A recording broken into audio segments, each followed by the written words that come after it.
And they will ask, hey, Marcus and Valerian, I want one roast profile. How it will look like, or how would you think about that?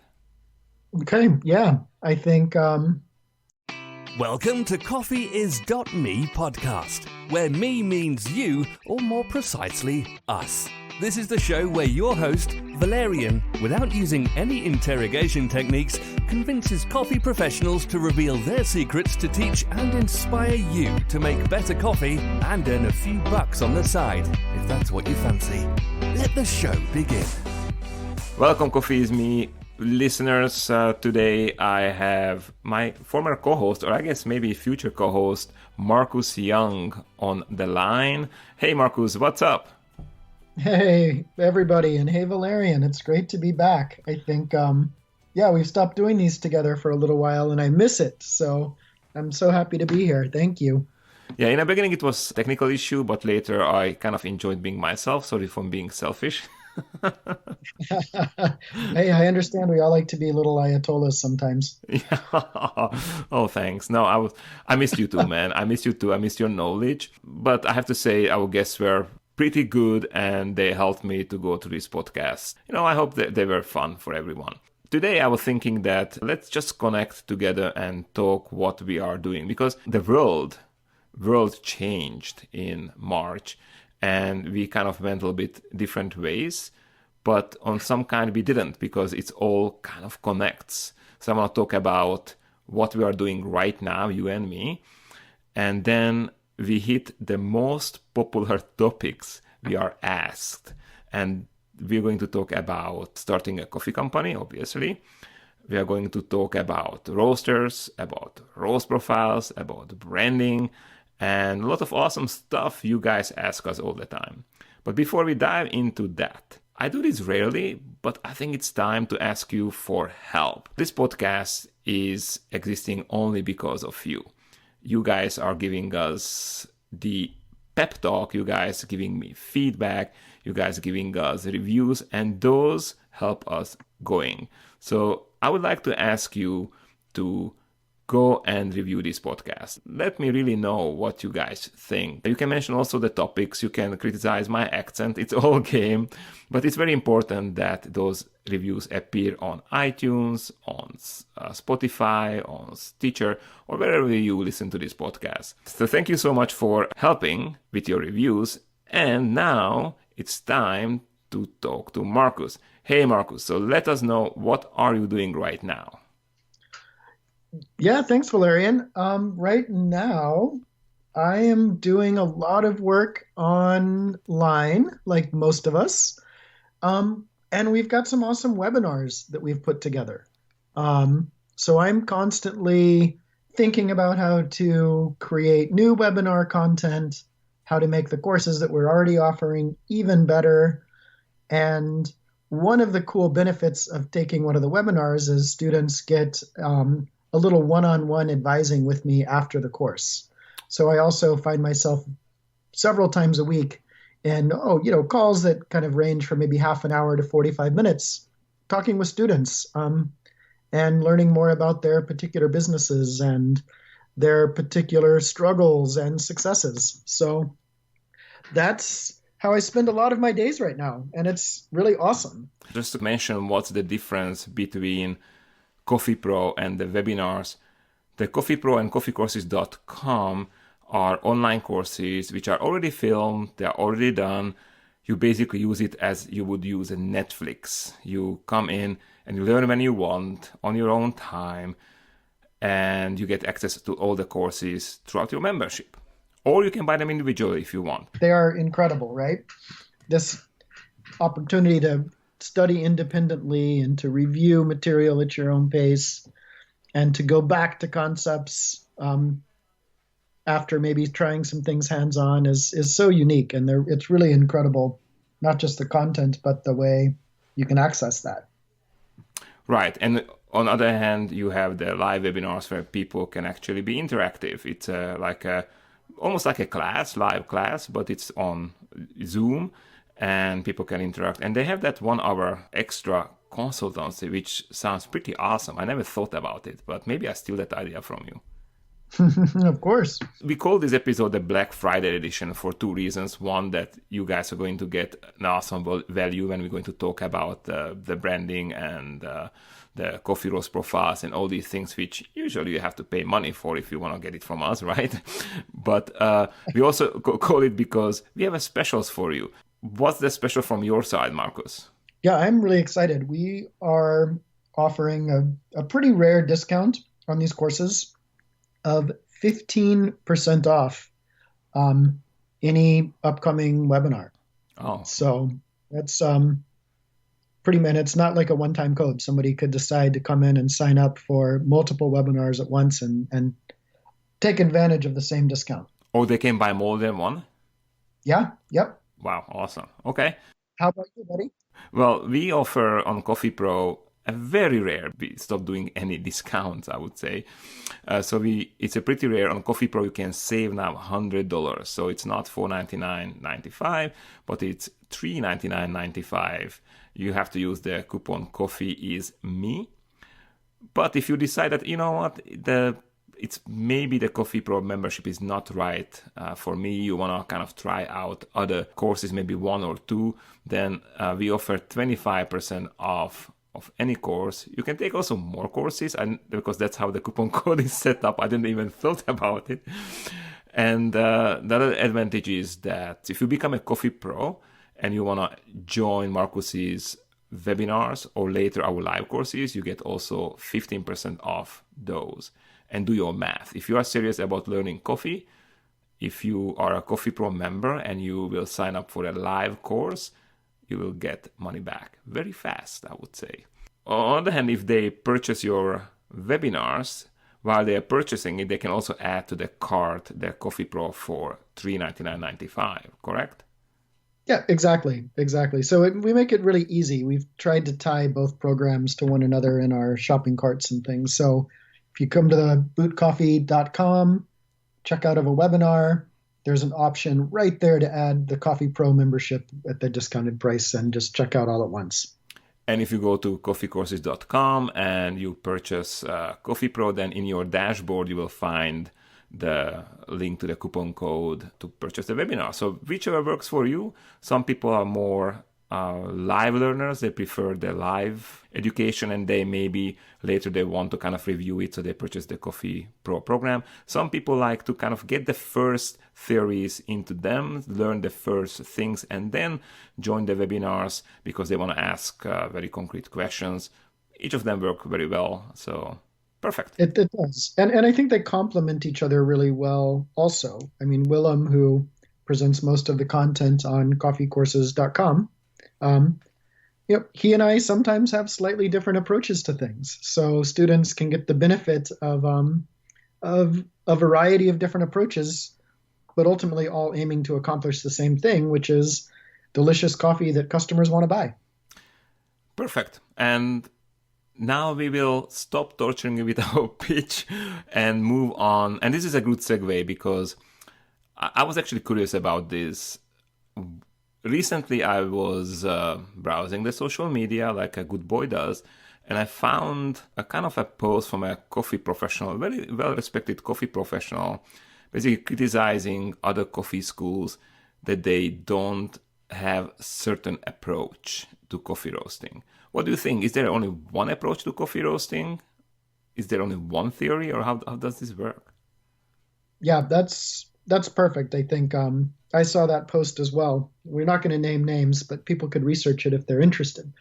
I don't think that there's one approach to roasting coffee. I don't think that there's one approach to a profile of a customer.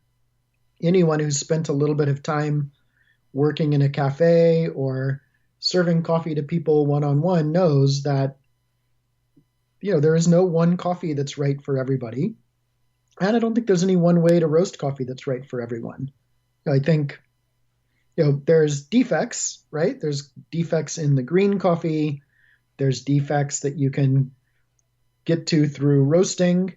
Those are a little different though, right? I don't think that there's any one way to roast coffee. It's so highly dependent on the roasting machine, on the goals of the roast master herself, and your customers and what they want to drink. I want to sell coffee that people want to drink first and foremost. If you develop a roast profile, how do you think about it? Like, what would be your thought process? I mean, we just issued a free video, what Willem thinks about it. And you said you have a little bit different, maybe different approach. I don't know if you saw that video. If you didn't see, that's actually better because we might expect something else from you. But what would be your thinking process when you decide about, okay, what kind of roast profiles am I going to use? Yeah, for me, of course, it starts on the cupping table, and it starts with an assessment of the coffee from the beginning. So it's understanding the green coffee, the density, the bean size, some of the physical characteristics of that coffee. It also starts with what I find on the cupping table, right? So a cupping roast being a very specific profile that I usually think of as being a window, right? It's kind of where you're at the maximum point of enzymatic flavors. You're getting to the maximum of sugar browning flavors, but you haven't got into any of these kind of carbon-driven flavors.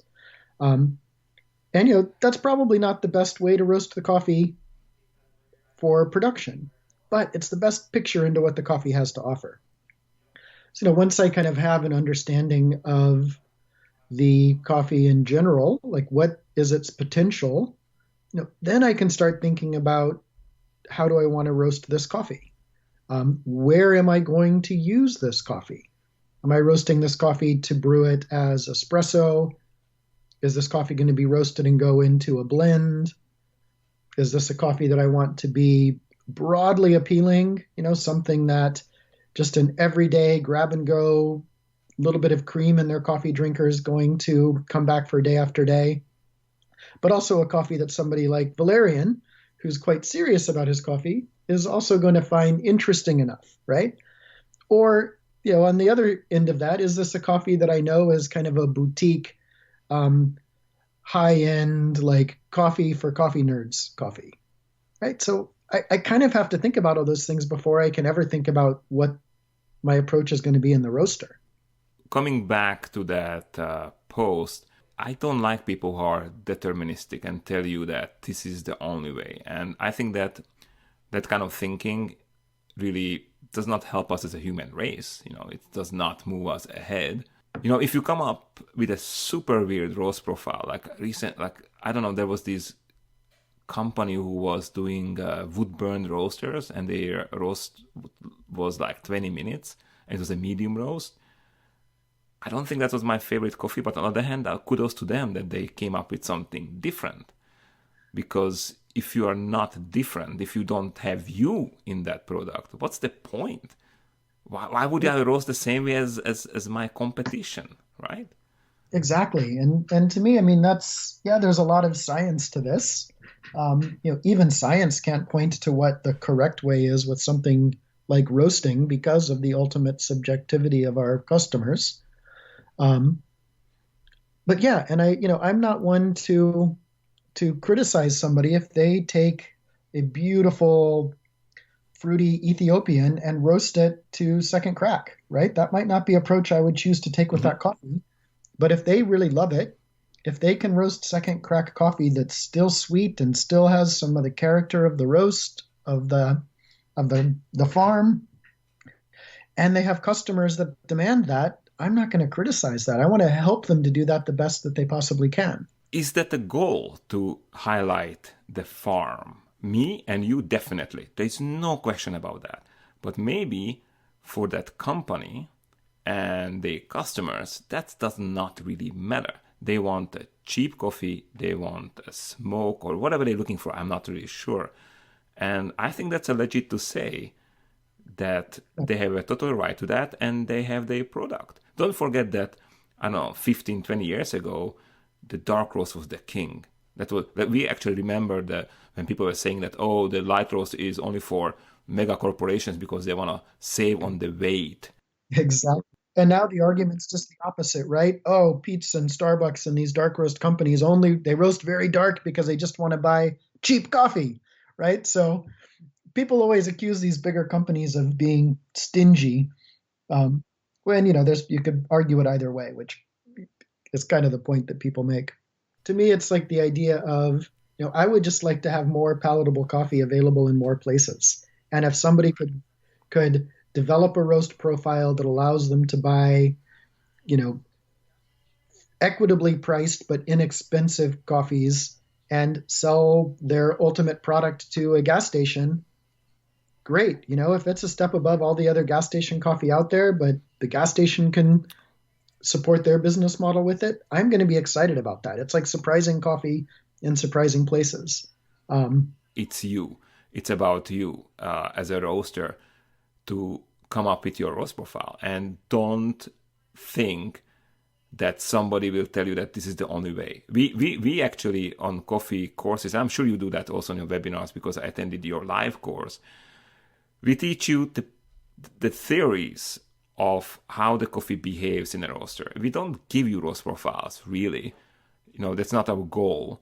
Our goal is that you understand how the coffee behaves and you put you into it. And that's fascinating because if you want to start a coffee roasting company, or if you are a coffee nerd, isn't that fascinating that you develop your own product and not look up a book and say, oh, this is the only way you can do it? It was, I respect that professional a lot. I have all his books and I love them. But that post was really disappointing to me to see that. Yeah, it seems lazy in some ways. Right. And I think it's lazy because I feel like given a little bit of time and the right tools, I can teach somebody the technical skills, right? Through practice, through repetition, and through training, just about anybody can learn to pull a good shot of espresso to a formula, to roast coffee following a formula, right? Mm-hmm. It's just being a machine operator. It's lazy, right? Because it doesn't give you the creativity. It doesn't give you the experience of tasting everything, both profiles that look beautiful and profiles that look weird, and making an assessment based on what's in the cup and using that to learn, using that to drive your decisions for the next time you roast that coffee.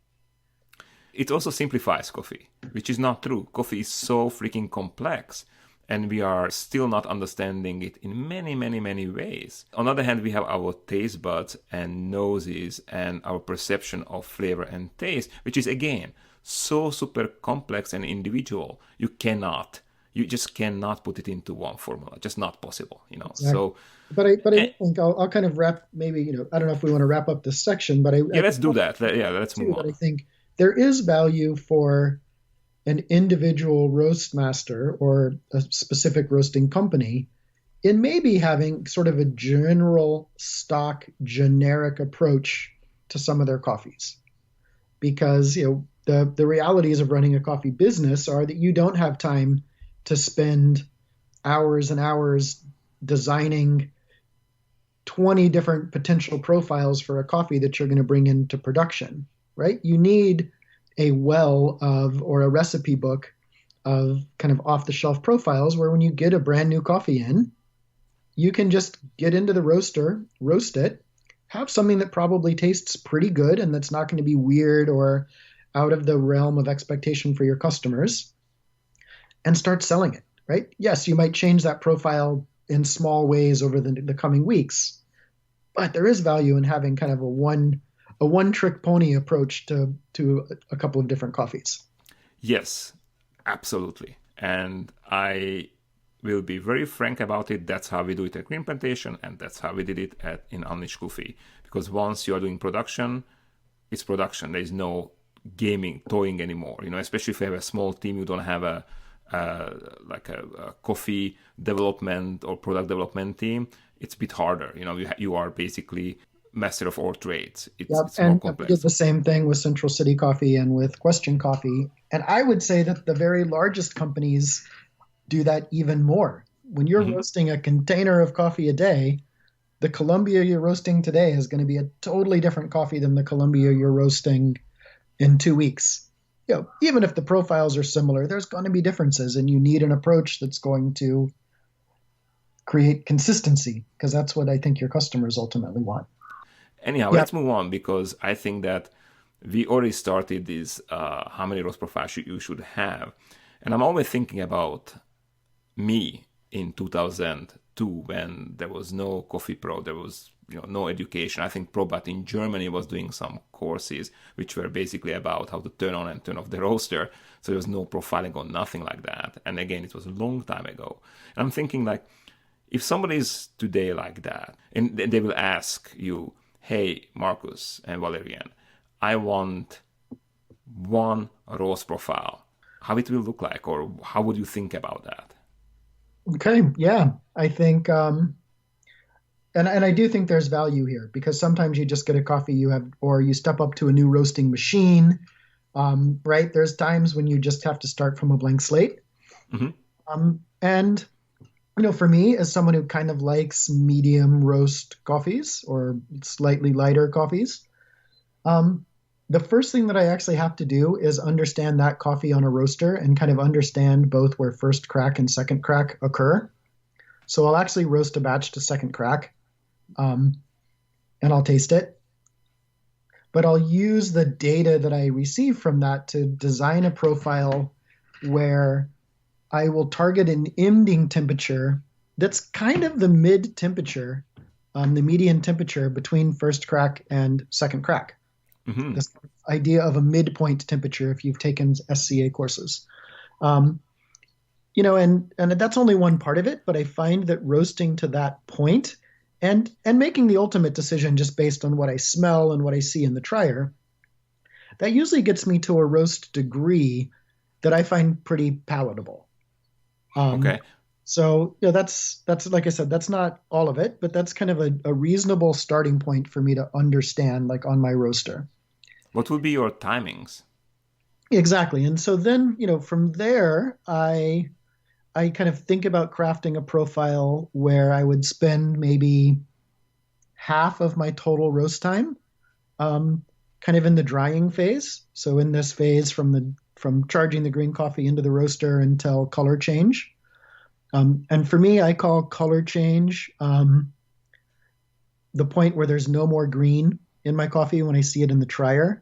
And I think even more importantly, when I smell it, it's lost all characteristics of being like straw or damp grass, and it smells totally dry. So that's when I kind of mark yellow. So I want about half of my roast time to be in that phase. So that's probably going to be 5 to 6 minutes of my total roast.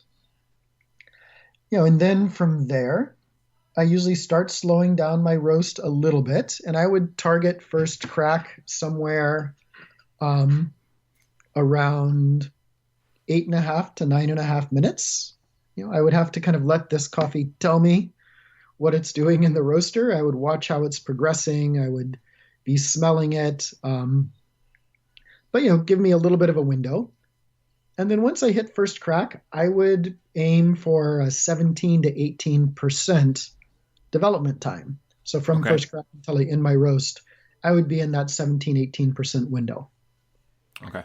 And I find with like that kind of midpoint temperature and its corresponding color, that kind of development time, that like slightly longer drying time, I get a coffee that is a nice balance of like sugar browning flavors, the kind of chocolate, caramel, vanilla, and also maintains some of the more like acid driven qualities. So it's still going to have a brightness to it.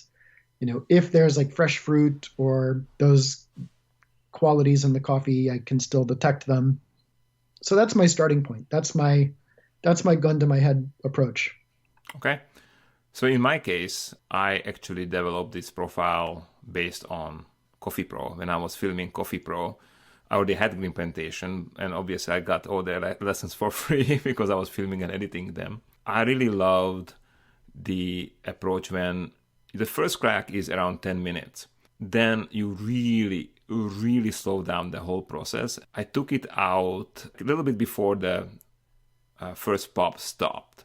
Again, it's a very slow process. So usually that meant 1.5, 2 minutes. So if it's 10 minutes, that would be like 15 to 20%. Am I doing right the math? No, that sounds awesome. I just did the math. If you hit first crack at 10 minutes and you ended your roast at 12 minutes, that would be like about a 17% development time. Really, we're not that far off, right? If my No, drying time is about 6 minutes, and that's about half of my total roast time, yeah, we're talking again like it could be an 11 or 12 minute roast. If I'm hitting first crack more at 8.5, 9.5 minutes, then my drying time would be a little bit shorter. My total roast time a little shorter. but you can see that we like similar coffees, we like similar profiles, but we're thinking about it very differently. And Yeah. yet, I bet you that you will like my coffee, and I bet you I will love your coffee. So, Right. you And as know, you're describing that, and as I think about roasts that I've done to midpoint temperature, there's often still some beans just finishing first crack at that temperature. yeah, So that's true. I bet that if we were to put these side by side on a table, we should do this, Valerian. Maybe I'll set aside some coffee for you to roast next time you're in the lab with your approach. I'll roast the same coffee with my approach, and then we can taste it together but separately. Okay, that sounds fun. So, but if I can cheat and introduce one more profile, and let's say I am into business and I want to do business in Europe, and I want to be in a third world coffee, not in medium or dark roast coffee, I would definitely play with the first crack at 8 minutes. And me personally, slow down the roast very much, even if possible, then slower than before, and try to take it out at like again, probably it will be 1.5 to 2.5 minutes somewhere. The later you can do, the better, because that's very fashionable in Europe. They call it the Scandinavian roast, but my roast is different a little bit because I would really extend the roast development time. That's a time after the first crack starts. The reason is that what I noticed on most of the third wave roasters in Europe, what I tasted, that they are still green. Those coffees have still a lot of chlorogenic acids in it. It tastes to me a little bit like grass, and I don't like it. So that's why I would try to kind of get rid of them as much as I can, and yet still keep the kind of a sharp, piercing acidity what people like. Yeah, I And agree. It's like I want to get beyond the like chlorogenic acids and the kind of grassy acids, get beyond the kind of cereal mhm, and malty flavors. But yeah, maintain that really bright acidity. perfect. We gave you 2.5 roast profiles, which two of them very similar, but thinking differently. And let's move on. Like again, let's imagine that you have these company with just starting. They spend all their money on the coffee roaster, which we'll touch too, but now they need to buy green coffee. And let's say you can have only 3 green coffees in your portfolio. What kind of coffees they will be? What would you buy the first 3 sacks of coffee? Boy, I love this, Valerian. I love this question for a couple of reasons. One is that um, I've always wanted a roasting company where I didn't have too many green coffees in my inventory. Um, I have the benefit of talking to a lot of green coffee buyers and a lot of kind of mature companies. And almost across the board, as I talk to them, they're dismayed at the number of green coffee SKUs that they have to track and keep track of. And they wish that they could have a more simplified approach to buying. Um, so I love this question because philosophically, I think that maybe 3 is a little aggressive, but buying more coffees, buying more of fewer coffees is a beautiful way to run a business. Well, one of them would be a decaf. Okay, interesting. Um, I think decaf is really an important category, even though it's not a big seller for most roasting companies. Um, I think if you don't have a decaf and you don't have a good decaf, you're leaving customers at the door. And it's not just your decaf customers, it could be others as well. Hmm. When I think about a typical decaf drinker, this is someone who, either for health reasons or because of the time of the day, whatever it is, they're still choosing to come and buy a coffee from you because they know it tastes good.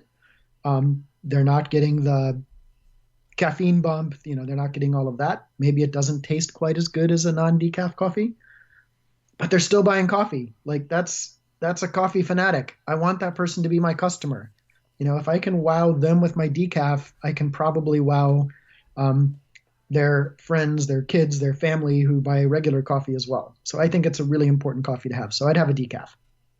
Um, Okay. so there's one of my answers. You want to go back and forth on this one, Valerian? What would be the first coffee you would pick? So my first coffee would not be decaf. And actually, I would not put decaf in my portfolio simply because, my biggest business I ever built is the Slovak business.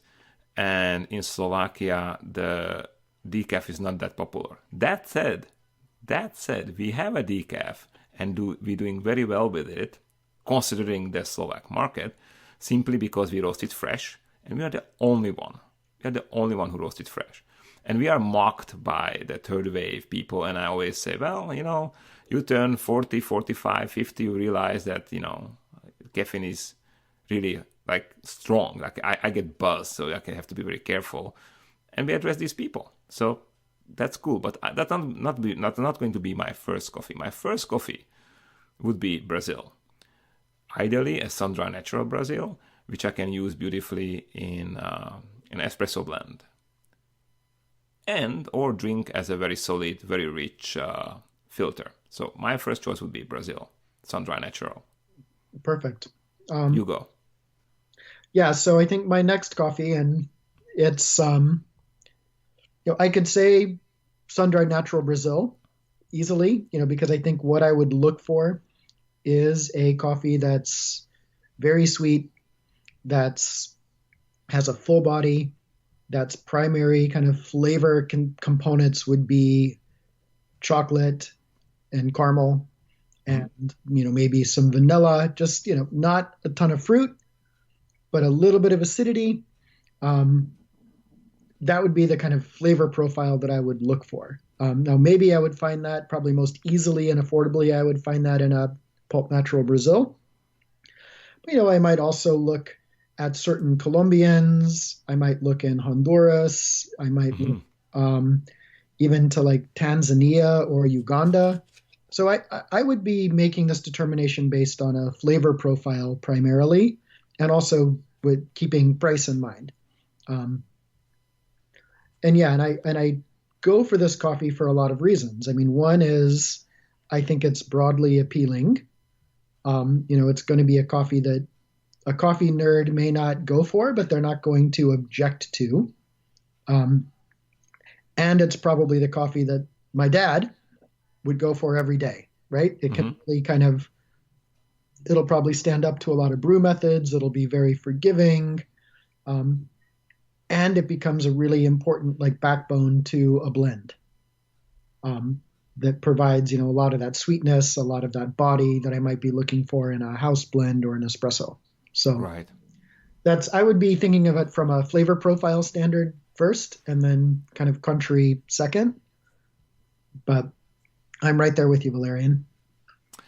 Well, just to kind of add to that, sun-dried natural Brazils, or any it can be pulp natural too, and we also had some washed Brazils. It's interesting that what you said that let's say the third wave people, coffee nuts, will not go for it. That said, since very beginning, Green Plantation, the coffee nerd company of Central Europe, our bestseller was always Brazil. Always. It was shocking for me because for me, Brazil, as you said, is chocolate, nuts. That's it. I mean, I like them on espresso. I love them, but I don't think they are that interesting, but it seems that our customers do find them super interesting. Yeah. So sometimes it's something what we wish we were, and sometimes what the reality is. The reality is that Brazils will sell well. They are very low price, so you will make nice money on them. Let's be pragmatic about it, and they are super universal. So that's why I would go. 100%, and with the companies that I've had, or customers I've worked with, or students and their companies that have come through courses, it's that it might be in our minds the hippest, most bleeding edge coffee company out there, but I would put my money on the fact that their best selling coffee is probably something that kind of falls into this broadly appealing realm. It's Right. probably either a blend or a little bit of a darker roasted coffee, or whatever on their menu is the most approachable, maybe the most traditional, if you want to think of it that way. Yeah, and I would pick Brazil also because you don't have to roast it dark in order to appeal to dark roasters. And we did it with Unleashed Coffee. We actually turned one guy, he's William's boss on his nonprofit. He was always like, he wanted such a dark coffee that I was like, I cannot roast it darker, man, because I will have a roaster fire. So, but then, William stopped bringing in during the COVID coffee to the office, but he already brought his own coffee. So basically the office stopped buying coffee from us because there were not enough people there. But he just brought his own stash, which was always like a medium roast. And his boss fell in love with it and simply said, oh, this I don't mind it because it's not strong acidity. So he gave it a chance and he fell in love with it. But speaking of my second coffee, there's two ways to go here. I would want something which has more acidity, more liveliness. I can use on a filter. And if I'm a budget cautious person, I would go with a Colombian. And if I can splurge a bit more, I would think of Ethiopia and Kenya. Especially if you're building a third wave company, Ethiopia would be definitely my first choice. If you're thinking about, let's say, a bit more budget cautious company, Colombia would be my choice. And basically, again, I'm thinking that I will do espresso blend, which is a bit more sparkly, so I can use Brazil and Colombia. But also, Colombia itself is a very nice kind of crispy coffee for your filter brews. Yep. No, I like that. This is now where I've backed myself into a corner by having that decaf, right? And I have to just pick one more coffee. Because if I could pick two more, I would maybe make some different decisions. But man, I loved your decaf. I think that was a great discussion because there was a real concrete example from Europe how decaf works and why would I put it in, even though everybody finds it as a joke on social media. Yes, we sell a lot, and people who want it, it's important for them. yeah, I'm here to make people happy. I'm not here just, being a Nazi nerd about coffee, which I love to be sometimes, but I want to make you happy with my coffee. So no, that was a very good choice, I think, because now we could discuss it. So anyhow, sorry to interrupt you. You go with your third coffee. So I think for my other coffee, I would also look for something that would be a very distinct counterpoint to my kind of chocolatey, sweet, not very interesting coffee. Not very interesting to me, but maybe a bestseller. And I think I would be looking Ethiopia first and foremost, probably a washed Ethiopian or a very clean, natural Ethiopian. Mm-hmm. I'm going to want something that exhibits acidity. I'm going to look for something that's, still sweet, but more on just like cane sugar or honey sweetness. I'm going to want something with some fruit. Ideally something that I can play with in the roaster and maybe with one approach, like really showcase like sparkling bright acidity and fresh fruit characters. Maybe with a slightly different approach in the roaster, I can develop a coffee that's a little bit more balanced acidity, still sweet, and those fruits maybe become more like dried fruits. And so I'd be looking for this coffee for a couple of reasons, because I would be thinking about how can I roast it in a couple of different ways to broaden my roasted coffee offering. And I think that the Brazil or my like chocolatey coffee could also accomplish that. It's going to taste a little bit different as a medium roast, but also maybe it can hold up in a darker roast as well. Because I'm starting to think now, how can I take limited green supplies, but create an interesting enough offering of roasted coffee for my customers? Awesome. Yeah, smart. So, it might be blending two different roast profiles of one coffee or two of one coffee and one of another. But you're really looking for coffees that stand on their own, that can be roasted and taste good a couple of different ways, and that can play well together in blends. So I would start in Ethiopia. I think your idea of a Colombian also makes perfect sense. But part of it is that, if I only have these handful of coffees, I need coffees that are going to taste good long time, because I'm not going to be able to necessarily buy new stocks in 6 months from somewhere else. So Ethiopian coffees often hold up very well over time. They often taste as good, sometimes even better, a year on than they did when they first arrived. Mhm. And, with the case of your Brazil, you can get fresh coffees from lots of different corners of Brazil at different times of the year. So that could be part of it as well. Okay, so my third choice is purely pragmatical. It's a business choice. It would be something exotic, like nobody else sells in your segment. So if you're a third wave coffee, I would try to find origins which are not popular in a third wave world in around you. A good example for green plantation, and boy, now probably the competition is listening. Good example for us was Dominican Republic. Nobody was selling Dominican Republic. It was considered boring.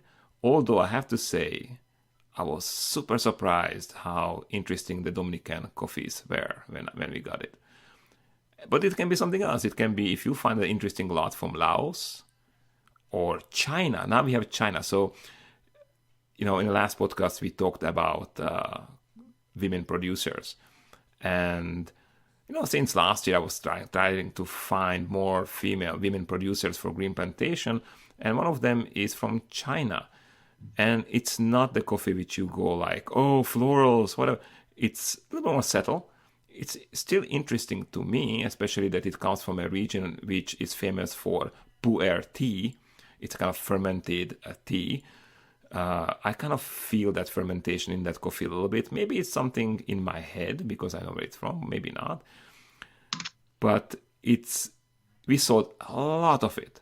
It's organic, it's female producer, and it's from country which people never heard of in our segment.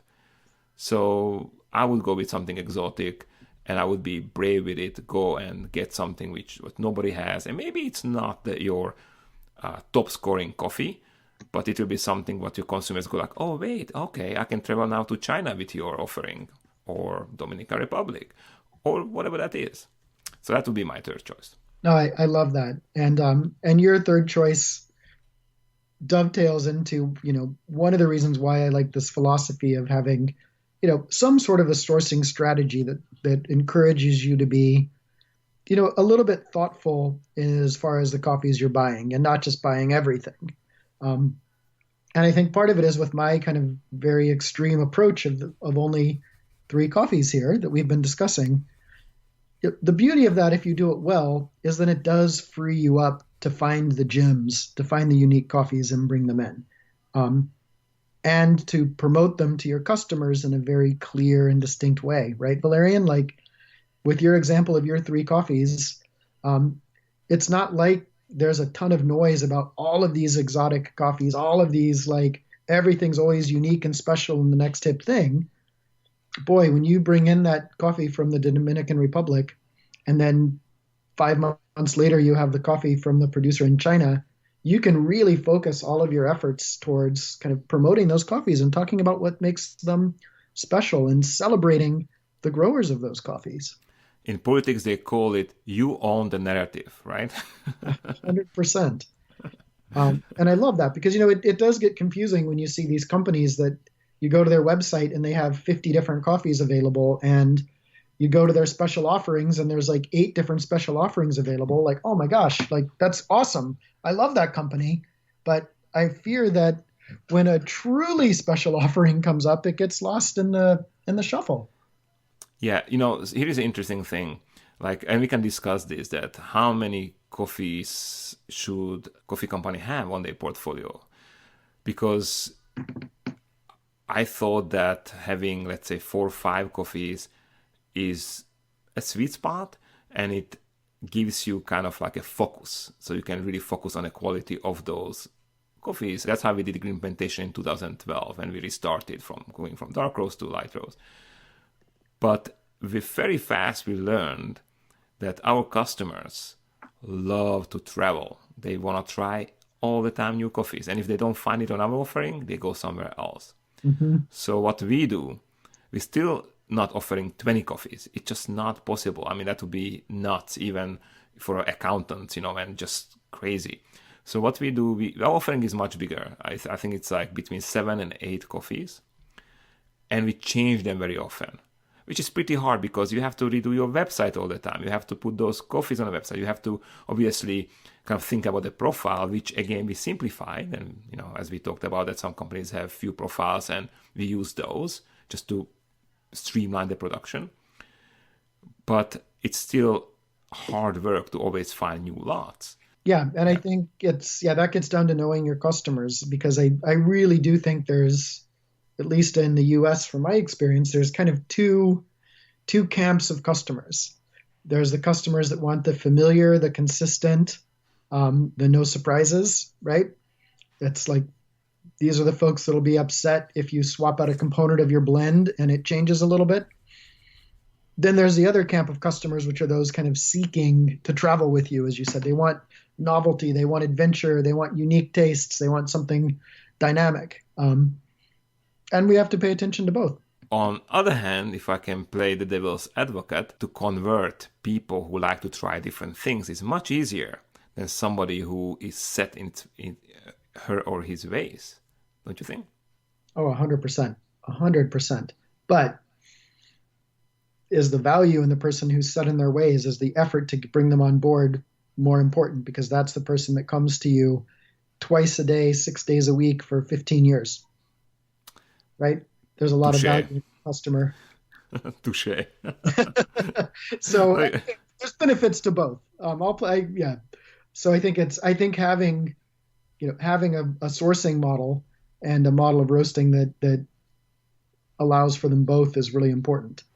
Because that consistency also probably speaks to your wholesale account's primary concerns. Where would you go and buy your coffee, and why? Would you do direct trade? You actually have a course on direct trade on coffeecourses.com. So would you recommend direct trade, or would you just go and research importers? Yeah, I think direct trade is beautiful. And you and I, Valerian, have both come across, I'm sure that we have some listeners here, folks that are getting into coffee because of their experiences out in the world, right?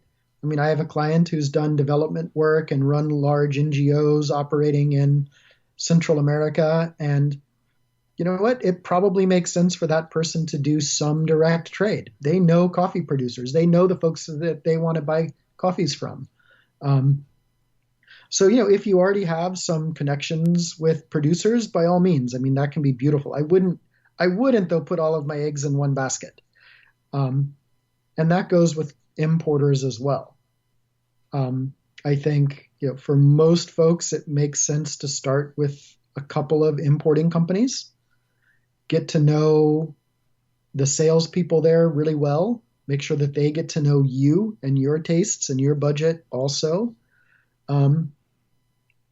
So that's typically where I would start. And I think the direct trade can come either later, or the direct trade is maybe like a small component with just like 1 or 2 coffees that you can focus on from that angle. I think I mostly agree with you. I could tell to the listeners that, hey, do direct trade and go and buy the course. But, honestly, the fact is that if you are starting a coffee roasting company, to have another monkey on your back to deal with direct trade, or direct trade as I like to say it, it's just hard. So although Green Plantation now, I would say, is much bigger than when we started, we still buy from importers. We have a very small team, and we try to make our team super, super focused. Direct trade right now for us is not an option. And direct trade, I mean, what does it even mean, right? Like there are no dictionary definitions. I think we all have assumptions about it. But kind of, I think at the core of it, so many roasters want to feel like they have a relationship with the people that are growing their coffee. And to my mind, what's more important is trade, which just speaks to a financial transaction. Is that the most important thing, or is it a relationship? Is it building a friendship? Is it understanding the producer's unique challenges, their unique opportunities, and kind of building a relationship where you're partners in success, right? And to me, if it's just the trade piece, that's very different versus a relationship. But you can build relationships with producers with your importer.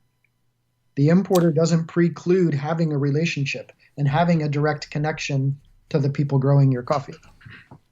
Totally. I love what you just said. This is amazing.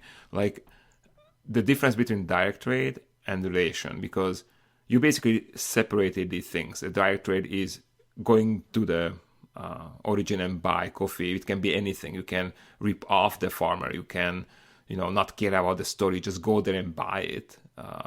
And an importer can do a service for you for that or whatever.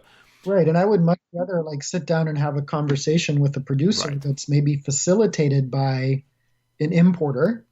And maybe, their people that are on the ground in that country can also ask some questions and provide a bigger story. I mean, it might just be translation, but hopefully it's much more than that as well. And because the importer has a unique perspective that I'd want to include also. And it can still feel very direct if your importer is willing to be transparent about the cash flow, about their margins, about their financing fees, about their overhead, right? Great. I want transparency. Can I add a couple of nuts and bolts comments about working with importers, Valerian? Go for it. I think, don't feel like you have to call an importer that's right in your backyard. You can call an importer kind of anywhere, definitely anywhere in your country, probably anywhere on your continent. Because what really matters is where do they warehouse the coffee, right? Here in the Bay Area, we have a lot of coffee warehouses, and I'm certain that I could call an importer in Florida and they would have coffee available for me close by. So don't feel limited by geography, right? I think number 2, get to know a couple of different importers. Just like roasting companies have their own approach and their own philosophies and their own kind of aesthetic, importers do too, right? And some importers are really good at certified coffees, some at the relationships, others at very exotic coffees. So just get to know a couple, right? You don't want to put all your eggs in one basket either. What happens if the relationship goes south? You want to have somebody else that you're also buying from. Or they get bought out by other importer. Exactly. To us, yeah.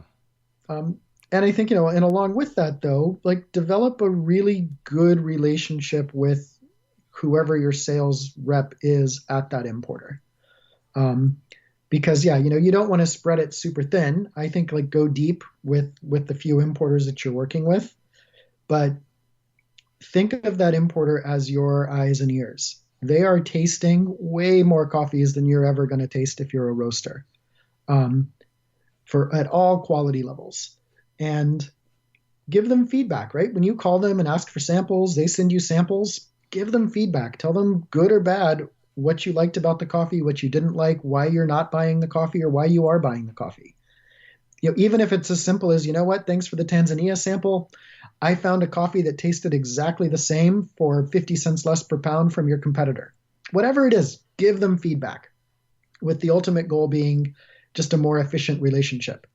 Instead of sending you 9 coffees from Guatemala to taste when you call them up and you only are interested in buying 1, maybe next time they send you 3 coffees and you find 2 of them that you want to buy. And along those same lines, as you get to know them and they know you, they'll also be likely to pick up the phone when they find something new or something that's just shipping that they think you might want to buy. So you can get access to coffees that you might not otherwise have. So you can tell I was a green coffee trader for a while, and I liked to stay very close to my customers because I wanted to know what they liked and didn't like. I wanted to be a partner in their success. It wasn't always about closing the sale. It was about understanding their needs and trying to find a way to fulfill them. Oh, no, this is awesome. I see the picture from other side as a buyer. We also have relations with multiple importers. We are using now probably 2-3 importers. And recently I had a horrible experience, which I was shocked that this even exists. An importer stopped sending us the price list. And I sent them an email that, hey guys, we're missing your price list. I know we didn't buy it for a while, but we didn't even ask for samples. We just want to see what's on offering because we're always looking for new coffees. And the guy's like, but you didn't buy anything, so we're not going to send you any more. And it was actually a pretty rude email. It was written more like snooty way. And I was like, well, honestly, F you. We buy most of the coffees from the companies where we have close relation, and we talk the most to the sellers. And not only about coffee, but on Facebook we wish each other happy birthdays or stuff like that, Yeah. These are small things, but they count because it's an issue of trust. I trust that person. And honestly, with our main importer, sometimes it happens that we need very fast some coffee because we were a bit not vigilant, lazy, or we made a mistake that we did not ask samples ahead and we suddenly run out of some coffee and need to replace it. I call them and I say, look, I want this in the coffee. And they say, yeah, you know what? I think 99.9% times they sent us maybe even something better than we would pick. So a good relation, you're right. It's super interesting. And it's kind of interesting how, from a perspective of a seller, somebody who is at the importing company, you described how this works. So yeah, it's super important to have that relationship. And nothing's better than like tasting a pre-ship sample or, building a lot when you're on a farm in Rwanda and being able to pick up the phone and text somebody on WhatsApp and say, hey, I just tasted a coffee. It's going to ship in 2 months. Do you want to contract 15 bags of it so you've got your name on it now? Like, that's awesome. Like, I want to be a problem solver of that type, right? So if you would open a company tomorrow, how would you go about your coffee roaster? Like picking my actual machine to roast coffee on, right? Yeah, and also what's your advice? Because you I think it's in your course too, that how one should go about it. And what would you do as a person, because there's a theory and there's a practice. So go for it. Boy, I mean, number one, I would just have paralysis of choice because there's so many great roasting machines out there right now. That it would be really, really tough. But I think the first consideration, of course, is you're going to have a budget. And you need to compare your budget to your goals. And you need to make sure you're getting a roaster that you can afford and that will roast enough coffee for you to actually have a business. Valerian, you and I have talked about this a lot before, and we're largely of the same mindset on this where, these cute 1 kilo, 3 kilo roasters, they're great fun. They can roast awesome coffee. But if your total production capacity is only 3 kilos an hour, right? That's not a business. You're spending all of your time roasting coffee and none of your time like actually selling coffee. Which is the main thing you should do, by the way. So go ahead. It is, right? There's a lot to running a business, from, the branding, which we're not going to talk about, but like maintaining your brand, connecting with customers, selling coffee, dialing in espresso shots, customer service, answering emails. Like it's endless. So you don't have endless time to stand in front of your roaster. So I think picking a roaster that's an appropriate size that you can run a business on is important. And I would suggest nothing smaller than 10 kilo. Oh, interesting. Maybe like a 5 or 6 kilo roaster. Of course, you can get by and you can run a successful business with that. The risk becomes, even if your aspirations are small, what happens as soon as, you're selling at the farmer's market, you've only have like 1 day of roasting a week, everything feels great. And the local baker who's also at the farmer's market picks up the phone on a Tuesday and says, hey, I love your coffee at the farmer's market. I have 6 locations in this region. Each one goes through 50 kilos of coffee a week. Can you provide that? And then you're suddenly scrambling for capacity. Yep. So I just think take a really hard and honest look at yourself and what capacity you need. And I would recommend waiting to start your company if it means getting an appropriately sized roasting machine. Okay. So that's pretty functional. What are your thoughts on that, Valerian? Well, I did it multiple times and I always made a mistake until I figured out that it's not, when it comes to size, it's not about what size should I buy. I would reverse the thinking there. I was like, okay, how much money do you want to make? Okay.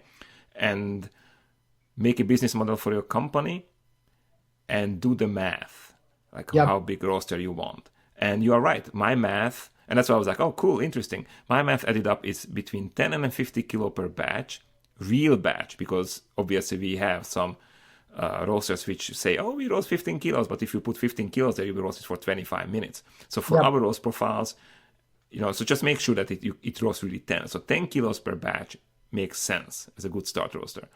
And going back to my mistakes, I think I mentioned them a few times, is that when I started my first cafe in 2002, it was called the Cafe Barista in a small town. It was a tiny, tiny room. And I was like, well, you know what? I'm going to roast my own coffee. So I bought myself an Alpenröst. Alpenröst was an electric roaster which roasts 250 grams of coffee per batch. And I did a calculation very badly that, if I sell 30 coffees a day, 30 espressos or cappuccinos, that will be enough. I was roasting day and night. I was roasting in my oven, man, just to fill up that stupid grinder, because I sold not 20, 30, but 50, 60, which in the real world is a joke. A cafe cannot sustain on that, but I was naive, so please forgive me. Then I got the 3 kilo roaster, but that was a different situation. That was I was lucky and I found this beautiful 1938 Probat and I bought it for fun. And, kind of we did also company with it. But then when we restarted in 2012, I was like, my business partner, Peter, I was like, Peter, there's no way we are going to do 3 kilo roaster. We are going to do 5 kilo roaster, the 5 kilo minimum. And he's like, don't you think it's too much? No, Peter, 5 kilo is the thing we have to do.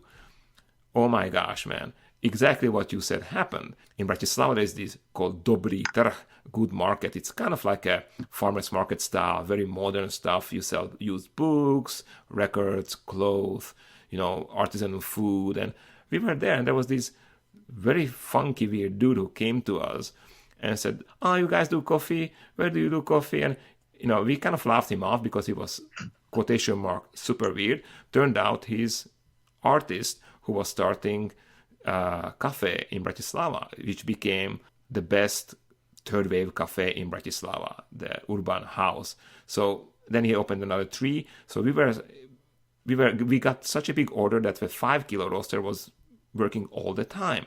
So we had to very fast upgrade to 15 kilo. So that's why we ordered another Turkish 15 kilo roaster, which roasts actually 12 kilos realistically. But still, that covered it. But the 5 kilo Turkish roaster was roasting only 3 kilos. So realistically, again, to keep the roast profile, I think you guys be very careful.